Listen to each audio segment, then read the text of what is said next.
तो सबसे पहले आज विनोद बिहारी महतो स्टेडियम के इस प्रांगण में करगली फुटबॉल मैदान में जितना जहां आटा ला जूटा ला और जे जे हमर से बड़ो लगा सोबिन के गोड़ लगा है आशीर्वाद दे भा, आशीर्वाद ही खातिर दे भा कि आज तोहनी के आशीर्वाद ही, तोहनी के दुआ ही हमनी के जिंदा रखल और तोहनी के आशीर्वाद ही हमनी के जान दल है। आज लगातार 10 दिन से तोहनी के हम बतावे चाहिए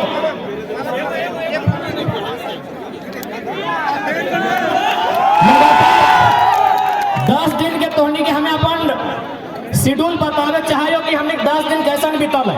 केवल हमारी ना, हमने संगठन में जितना भी साथी हो पिछला 10 दिन की अगर बात करवा तो कोई ऐसा दिन ना है कि हमने 4 बजे और 5 बजे बिहान सुतल है।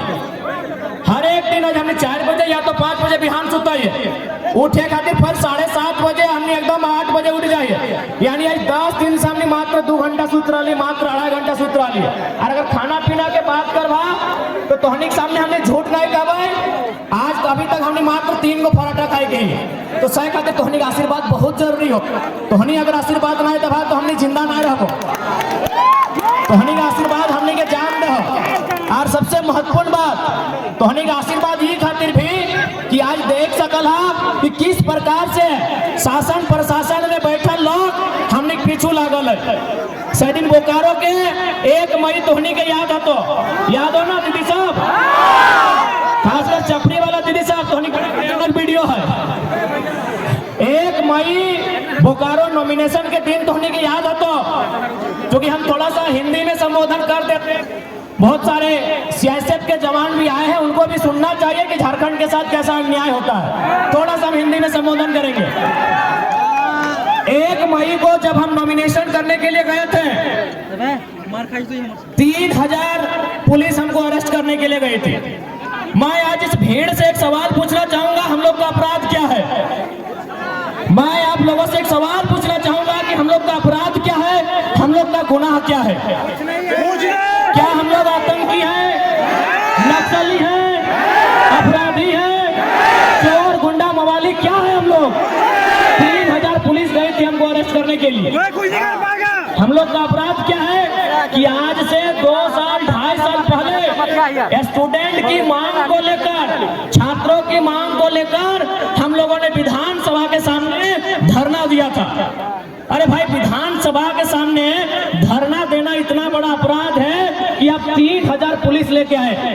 चलिए ठीक है, आप पुलिस आए तो आए, क्योंकि हमारा आंदोलन झारखंड सरकार से था, यानी झारखंड सरकार की पुलिस आ सकती है, उनका स्वागत है, वो हमको अरेस्ट कर सकती थी। लेकिन एक सवाल, यहाँ सीआईएसएफ के भी जवान बैठे हैं, वहाँ सीआरपीएफ के पुलिस आई थी। सीआरपीएफ क्यों आई थी? एक सवाल हमको दीजिए, हम बहुत कम उम्र का लड़का है। सीआरपीएफ क्यों आई थी वहाँ? यहाँ मीडिया कर्मी है, पढ़े लिखे प्रबुद्ध मीडिया कर्मी हैं, हमारे साथ सुप्रीम कोर्ट के वकील आए हैं, शायद इसी भीड़ में बैठे हैं, हालांकि उनको आज मौका नहीं दे पाए। सीआरपीएफ क्यों आई थी झारखंड वासियों बताइए? सीआरपीएफ कब जाती है? सीआरपीएफ सेंट्रल पुलिस होती है। हमारी लड़ाई नियोजन नीति की राज्य सरकार से है। सीआरपीएफ क्यों आई थी, मैं ये सवाल पूछना चाहता हूं। आखिर ये लोग कब तक जालसाजी करेंगे? ये कब तक इस मिट्टी में रक्त मांगेंगे? कभी इस मिट्टी में शहीद सुनील महतो की हत्या होती है, इसी मिट्टी में निर्मल दा को शहादत देना पड़ता है, और इसी मिट्टी में शेख भिखारी, इसी मिट्टी में बिरसा भगवान को शहादत देना पड़ता है। आखिर इस राज्य के लोग जब अपने हक अधिकार की बात करते हैं, इस राज्य के लोग खनिज संपदा पे अपने अधिकार की बात करते हैं, तब इस प्रकार साजिश क्यों किया जाता है? ये सवाल पूछना चाहिए। अरे 3000 जो पुलिस उठ के 3000 पुलिस, लगभग 8 की 10 डीएसपी इंक्लूडिंग एसपी महोदय जो हमें डिटेन करने के लिए आए थे। चलिए, स्वागत है आपका, अच्छा किया आप डिटेन करने के लिए आए। लेकिन जितना अलर्ट और जितना आप उस दिन अलर्ट से हमको डिटेन करने के लिए, काश अगर कोयला चोर, बालू चोर, लकड़ी चोर, लोहा चोर, माफिया के साथ अलर्ट होते तो झारखंड स्वर्ग से सुंदर हो जाता। क्योंकि आज जनता के साथ साथ सीआईएसएफ के जवान भी यही हैं, और ये लोग भी भली भांति जानते हैं आज अगर सबसे ज्यादा कोयला कहीं चोरी होता है तो बेरमो विधानसभा में होता है। अरे वहां पे वहां मुस्तैद रहिए, हम जानेंगे तब कानून का सम्मान और बढ़ेगा। और हम लोग भी चाहते हैं कि कानून की नजरों में सबका एक इंसाफ हो, कानून सबके साथ इंसाफ करे, इसीलिए लोग संविधान के रास्ते से चलना चाहते हैं। लेकिन सवाल ये बनता है कि आज अगर कोई हक हुकूक की बात करे, आज कोई अपने अधिकार की बात करे, आज कोई अपने अधिकारों की सुरक्षा की बात करे, तो आप उनको फर्जी केस लगाएंगे, उनके साथ प्रेशर बनाएंगे। अगर प्रेशर बनाना है तो इस राज्य को छोड़िए, इस जिला के, इस कोयलांचल के माफियाओं पर प्रेशर बनाइए, दबंगों पर प्रेशर बनाइए, गुंडों पर प्रेशर बनाइए। ये कोयलांचल के साथ साथ पूरा झारखंड हो जाएगा।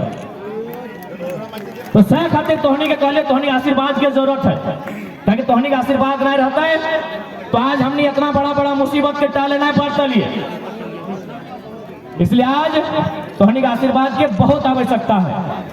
अब थोड़ा सा हमने बात करें ये लोकसभा चुनाव के विषय में। लोकसभा चुनाव 25 तारीख के वोटिंग होता है, तारीख याद हो ना?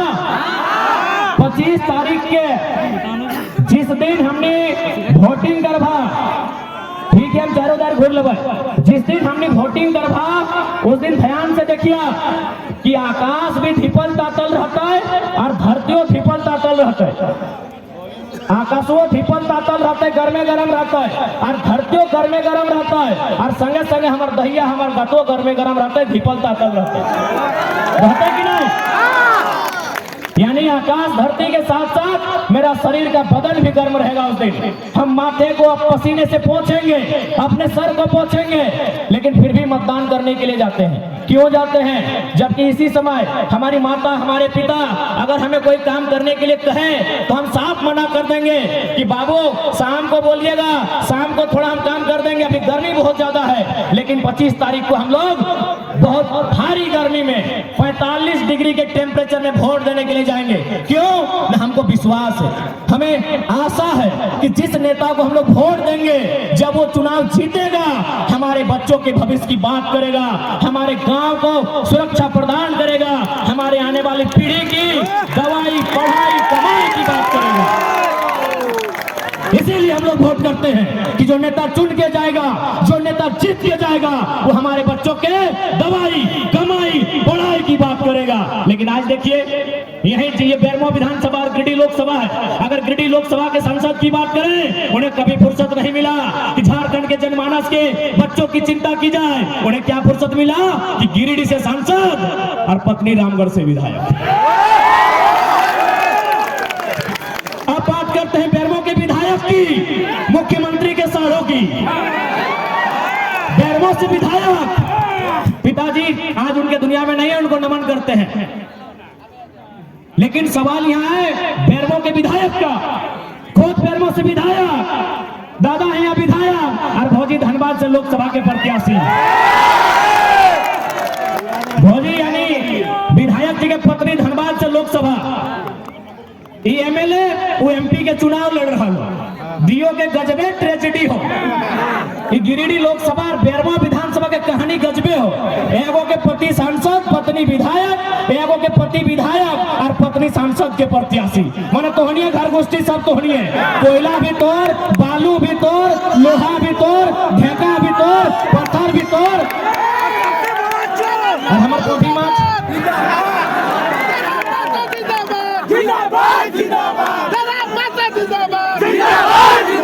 बताइए, ऐसे राजनेताओं को आखिर लोग वोट कैसे देते हैं? और आप उनके हलफनामा को पढ़िएगा, जो बेरमो के विधायक है, उनकी जो अर्धांगिनी है, उनके हलफनामा को। अरे जब हलफनामा में उतना संपत्ति दिखाया है, तो जो छुपाया गया वो संपत्ति कितना होगा? जब वो अपने हलफनामा में इतना संपत्ति दिखाए हैं, तो जो छुपाया गया वो कितना होगा? एक बात, बहुत सारे लोग कहते हैं कि नहीं, जो आप बारी भीतरी की बात करते हैं, हम स्पष्ट कहना चाहेंगे, हम सामाजिक न्याय की बात करते हैं। यही हमारे महाराष्ट्र के भैया हैं, देखिए इनको, भाऊ जोहार, जय महाराष्ट्र, जय झारखंड। ये महाराष्ट्र से हैं। तमाम मीडिया वाले बिल्कुल इनको फोकस कीजिए, क्योंकि इनके सामने हम दूध का दूध और पानी का पानी करेंगे। जो लोग हमें कहते हैं ना कि ये लड़का बाहरी भीतरी की बात करता है। अच्छा एक बात बताइए भाऊ,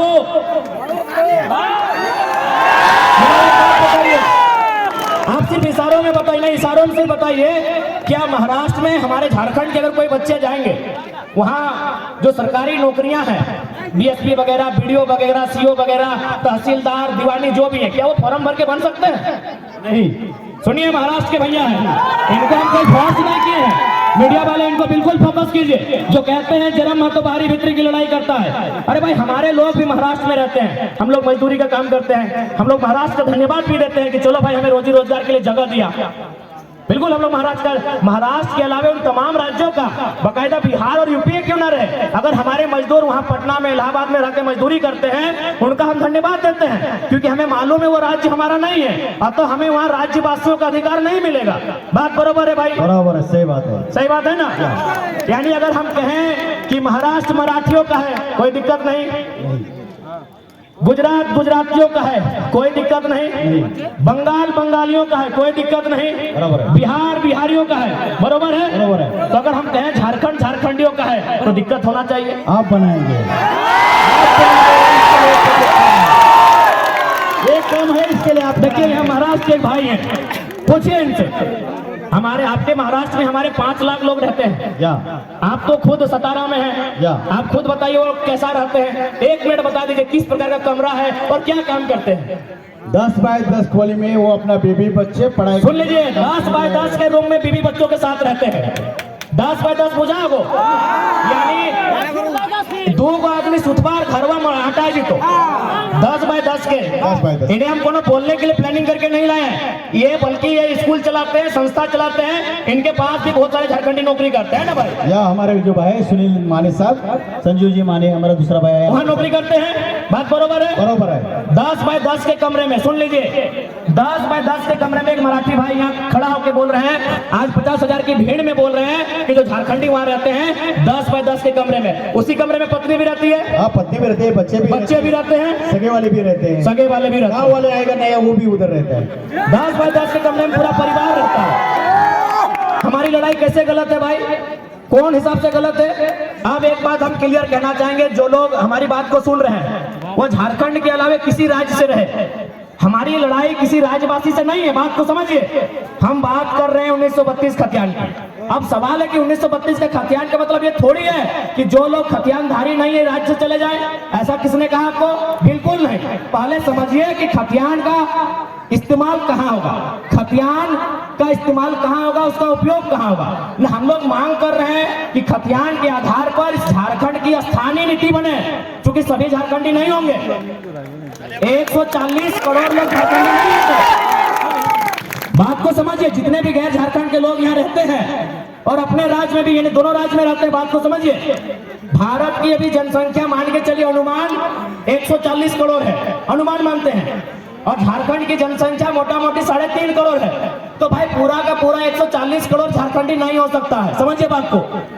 140 करोड़ जो भारत की जनसंख्या है वो सबके सब झारखंडी नहीं हो सकते हैं। तो झारखंडी कौन है? तो जो झारखंड के भूभाग में रहते हैं। तो हमारे खतियान आधारित नीति का मतलब है कि इस राज्य के जो मूलवासी हैं, इस राज्य के बाहर जिनका सरकारी नौकरी के अलावे किसी सरकारी दस्तावेज में कोई नाम नहीं है, क्योंकि बहुत कोई रेलवे का नौकरी करते हैं, कोई इलाहाबाद में है, कोई कानपुर में है, कोई कर सेंट्रल नौकरी कोई कहीं कर सकता है, तो वहां सरकारी नौकरी में उसका नाम हो सकता है, लेकिन उसके अलावे उसका नाम किसी दस्तावेज में नहीं है। वो मूल रूप से झारखंडी हैं, जिनका सिर्फ और सिर्फ यही नाम है, यही दस्तावेज है, यही घर है, यही मकान है, यही सब कुछ है।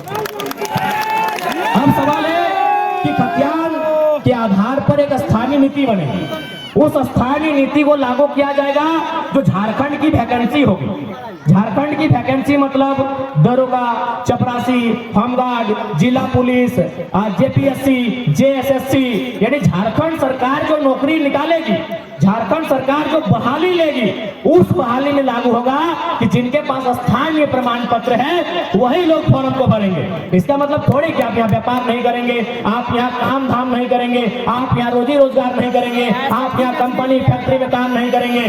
ये गलत है, ये भ्रम है। तो इसलिए जितने भी लोग ऐसे हैं जो इस राज्य के नहीं हैं, आप लोग कृपया भ्रम में ना रहें। हमारा मांग क्या है, हमारा आंदोलन क्या है, उसकी असलियत को समझने का काम करें। और मैं बिल्कुल कहता हूं, जो लोग ईमानदारी से, जो लोग निष्ठापूर्वक इस विषय को समझते हैं, वो कहीं का रहे हमारे साथ खड़े हैं। और साथ ही साथ इसलिए उस भ्रम से आप बाहर निकलिए। बाकी हमारा डिमांड क्या है, निजी क्षेत्र में 75%, यानी 25% में बिहार, यूपी, बंगाल, उड़ीसा के कहीं के लोग आए, स्वागत है आपका। निजी क्षेत्र का मतलब है प्राइवेट सेक्टर। प्राइवेट सेक्टर में हम लोग का डिमांड क्या है, 75%, बाकी 25% ओपन है, उसमें आप आए, जिसको आना है, जहां से आना है, आपको आने के लिए स्वागत है। हम लोग सरकारी क्षेत्र में क्या मांग कर रहे हैं कि जो हमारा ओबीसी का आरक्षण है उसको थोड़ा इंक्रीज किया जाए और उसको 90% झारखंडियों के लिए। अब सवाल आप करते हैं कि नहीं जनरल में बहुत ज्यादा छूट जाता है, तो वहां भी नियम है कि जनरल 1 और जनरल 2 में परिभाषित किया जा सकता है। बहुत सारे ऐसे राज्य हैं वहां जनरल वर्ग से आते हैं, जनरल 1 और जनरल 2 में उसको परिभाषित किया जाता है। जो जनरल 1 होगा वो केवल झारखंडी भरेंगे, और जो जनरल 2 होगा, जो 10% छूटेगा, उसमें all over India, Bihar, UP, Bengal, Calcutta जहां भरे, कोई मना नहीं है। अब एक बात बताइए, अब यहां से इन मुद्दों के बाद भी किनको लगता है हमारी लड़ाई गलत है भाई? और एक बात, जो लोग हमारे राज्य में चढ़ के बात करते हैं, अच्छा एक बात बोलिए भैया, आपके यहाँ उत्तर प्रदेश के लोग भी रहते हैं? माइक से ही बोलिए ना। हाँ बोलो सर। रहते हैं, उत्तर प्रदेश के लोग रहते हैं? हाँ रहते हैं। बिहार के लोग रहते हैं? बंगाल के लोग रहते हैं? पूरा स्टेट का लोग रहते हैं। पूरा स्टेट के लोग रहते हैं, लाखों में रहते हैं। लाखों में रहते हैं। क्या आपके प्रदेश में उन्होंने कभी अधिकार मांगा है? नहीं, कभी नहीं। उनको सबको झारखंड में चाहिए, कहे तो झारखंड मौका देना है। देखिए दादा सामने है, सबको झारखंड में चाहिए, उधर वालों को उधर का हिस्सा चाहिए, इधर वालों को इधर का हिस्सा चाहिए, इधर वालों को इधर का हिस्सा चाहिए, सबको बराबर झारखंड में ही अधिकार चाहिए। उनकी भाषा को भी यहाँ चाहिए, उनके टीचर भी यहाँ होने चाहिए, उनके वकील भी यहाँ होने चाहिए, उनके सब यहाँ झारखंड में होने चाहिए। यही महाराष्ट्र है, महाराष्ट्र में भी लगभग अनुमानित 25-30 लाख के आसपास में यूपी बिहार के लोग रहते हैं, बंगाल के लोग रहते हैं, उड़ीसा के लोग रहते हैं, और गुजरात के लोग तो बहुत ज्यादा रहते हैं।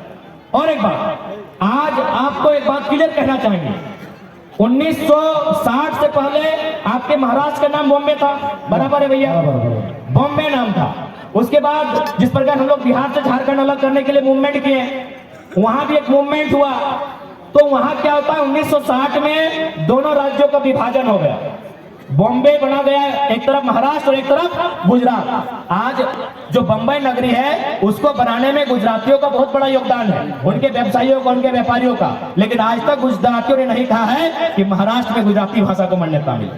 नहीं, कभी नहीं बोला। आज तक गुजरातियों ने नहीं कहा है कि महाराष्ट्र में गुजराती भाषा को मान्यता मिले। तो फिर ये पड़ोसी राज्य वाले बार बार कहे करते हैं, कभी भोजपुरी को मिले, कभी मगही को मिलेगा, कहे मिलेगा भाई?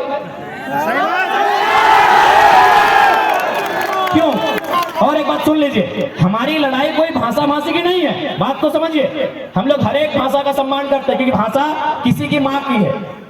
भाषा मातृभाषा से जोड़ा जाता है, जैसे हम लोग का किसी का संथाली है, किसी का कुड़माली है, किसी का कोरटा है, किसी का मुंडारी है, तो भोजपुरी मगही भी किन्हीं की मातृभाषा है। हमें किसी की मातृभाषा शिकायत नहीं है। हमारा बात को समझिए, हमारा शर्त यह है कि आप दुनिया की किसी भाषा को झारखंड में रहके गीत गाएं, उसका गाना सुने, हम कानूनी मान्यता नहीं देंगे। बात समझिए, सरकारी दस्तावेज में मान्यता नहीं देंगे, हम ये बात कह रहे हैं। हाँ, बाकी अगर उसके बाद भी अगर आपको दुविधा है तो जिला वाइज सर्वे कीजिए।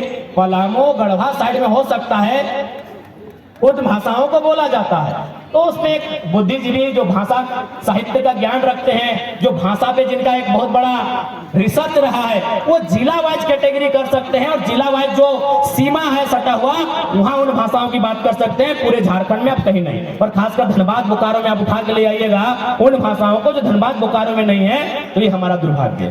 तो लड़ाई कभी भाषा की नहीं है, बात एकदम क्लियर है। तो इसलिए जो भी लोग हैं इस राज्य के नहीं है, और आपसे तो हम एक संदेश देना चाहेंगे, जब आप महाराष्ट्र जाते हैं तो भाई महाराष्ट्र की आवा हवा को स्वीकार करते हैं, तो झारखंड आए हैं, बिल्कुल झारखंड की आवा हवा को स्वीकार कीजिए। और एक विशेषकर जो अनूप सिंह जी हैं और उनके जो समर्थक हैं, क्योंकि जैसा कि इतिहास कहता है, चपरी के सूर्यनारायण महतो ने उनके परिवार को यहाँ बसाया है, तो जैसा कि इतिहास कहता है, हम उनसे यही कहना चाहेंगे कि यदि आप यहाँ रहते हैं अच्छी बात है, तो जिन लोगों ने आपको जमीन दिया, जिन लोगों ने आपको कोयला का खदान दिया, उन लोगों को नेता मानने में क्या दिक्कत था? अगर कोई महाराष्ट्र में रहेगा तो मराठी को नेता मानेगा, मानेगा कि नहीं मानेगा? मानेगा। लेकिन हमारे झारखंड का दुर्भाग्य है, भाई झारखंड में रहते हुए भी झारखंड के लोगों को नेता नहीं मानते। फिर भी हम उनको कहेंगे कि आप निश्चिंत रहे, व्यवसाय करने से कोई रोक टोक नहीं है, नौकरी चाकरी प्राइवेट सेक्टर में, सरकारी सेक्टर में भी कुछ प्रतिशत कोई रोक टोक नहीं है। तो इस और एक बात आपको भी हम कहेंगे, अरे हम तो शुरू से बोले हैं कि बंगाल हमारा बड़ा भाई है, बिहार हमारा मंझला भाई है, उड़ीसा हमारा संझला भाई है, और हम छोटे भाई हैं। हमने हमेशा बराबर कहा है कि बंगाल हमारा बड़ा भाई है, बिहार हमारा मंझला भाई है, उड़ीसा हमारा संझला भाई है, और झारखंड छोटा भाई है। लेकिन एक सवाल हम कहेंगे, यदि मान के चलिए चारों भाई में बंटवारा हो जाता है, तो क्या आपने कभी सुना है कि बड़ा भाई, मंझला भाई, संझला भाई मिलके छोटा भाई का हिस्सा में कब्जा करता है?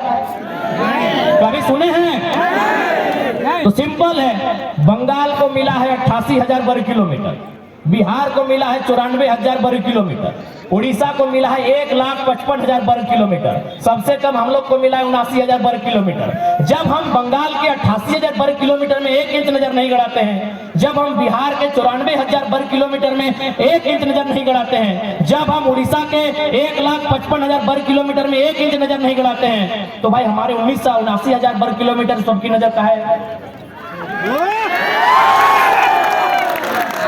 अब एक सवाल ये भी आता है कि बहुत सारे लोग ये कहते हैं कि नहीं, हम लोग इसी राज्य के होकर रह गए हैं, अपना राज्य छूट चुका है। तो हम उनको कहेंगे कि आप लोग बिल्कुल दुविधा में ना रहें, एक श्वेत पत्र जारी कीजिए, एक श्वेत पत्र जारी कीजिए कि आप एक ही राज्य के स्थानीय निवासी हैं, आप दूसरे राज्य का किसी प्रकार का संवैधानिक लाभ नहीं ले रहे हैं। हम लोग की एक सर्वे की टीम बनेगी और उन लोगों को तरहीज दिया जाएगा। चलिए आप ज्यादा समय नहीं लेके अब 10 मिनट संसद के चुनाव पे बात करेंगे। बहुत सारे लोग कहेंगे कि हमारी लड़ाई मान सही है कि नहीं है, तो स्पष्ट कहेंगे कि भारत के संविधान में आर्टिकल 371A में साफ साफ लिखा है कि नागालैंड नागाओं का होगा। नागालैंड में अगर प्रधानमंत्री भी कुछ कानून बनाएंगे तो नागालैंड की विधानसभा से परमिशन लेंगे। तो ऐसा नहीं कि ऐसे कानून नहीं है देश में, ऐसे कानून इसी देश में है, इसी देश के संविधान में ऐसे कानून है। बस हमें आवश्यकता है कि सदन में अपनी दुर्दशा को, अपनी दर्द को, अपनी पीड़ा को मजबूती के साथ प्रस्तुत करने की। अब हमने अपन भाषा में बोला। अब सवाल ये है कि संसद के चुनाव, तो संसद के चुनाव ई खातिर है कि जे हमने के राज्य के मुद्दा जो सेंट्रल में हल हो सकल है, जैसे यहाँ गोल के मैटर है, यहाँ विस्थापन के मैटर है, यहाँ और भी जो चीज है जो सेंट्रल में हल हो सकल है, और प्रमुखता से हमने के संसद लेके देते। जैसे मान के चल, यदि हमने के शिकायत है, एक एक आम व्यक्ति के सरकार से, दिल्ली के सरकार से शिकायत है, तो हमने दुनिया में यूरोप या एक आध कंट्री ऐसा है वहां जनता डायरेक्ट जाके संसद में बैठा है और नियम बनवा है। लेकिन हमने देश की आबादी बहुत ज्यादा है, जनता डायरेक्ट अगर संसद में बैठे लगता है तो संसद ब्लास्ट हो जाए। 1.5 अरब आदमी अगर 1.5 अरब आदमी अगर डायरेक्ट नियम बनवे संसद जीता है तो संसद ब्लास्ट हो जाता है। तब इस देश में को व्यवस्था बना कि व्यवस्था बना कि जनता 15 लाख में, 12 लाख में, 20 लाख के बीच से एगो नेता चुनते। प्रत्येक 15 लाख में एवरेज मान के चलते हैं कि प्रत्येक 15 लाख मतदाताओं के बीच से एक नेता चुना जाएगा, उसका नाम रहेगा मेंबर ऑफ पार्लियामेंट, सांसद, और वो क्या करेगा, उस समस्याओं को लेकर दिल्ली आएगा। जैसे हमने एक समस्या रहा, कोई गांव के समस्या रहा, तो मुखिया जी सबसे साइन करे कि वीडियो यहाँ जाए, गोटे गांव उठ के ना जाए। अगर बिजली के समस्या रहा तो गांव के 5-10 को पढ़ल लिखल लड़का गांव वाला से साइन करके बिजली ऑफिस जाए। अगर मास्टर से कोई प्रोफेसर से समस्या रहा तो 4 को 5 को लड़का होकर से मिला है, पूरा गांव उठ के ना जाए। तो ठीक उसी प्रकार 15 लाख में, 17 लाख में, 12 लाख में, 16 लाख में, 14 लाख में एक MP चुनेंगे जो जनता के समस्या के उठाए के दिल्ली लेके जिताए और दिल्ली से होकर अधिकार लेके गांव वापस आए।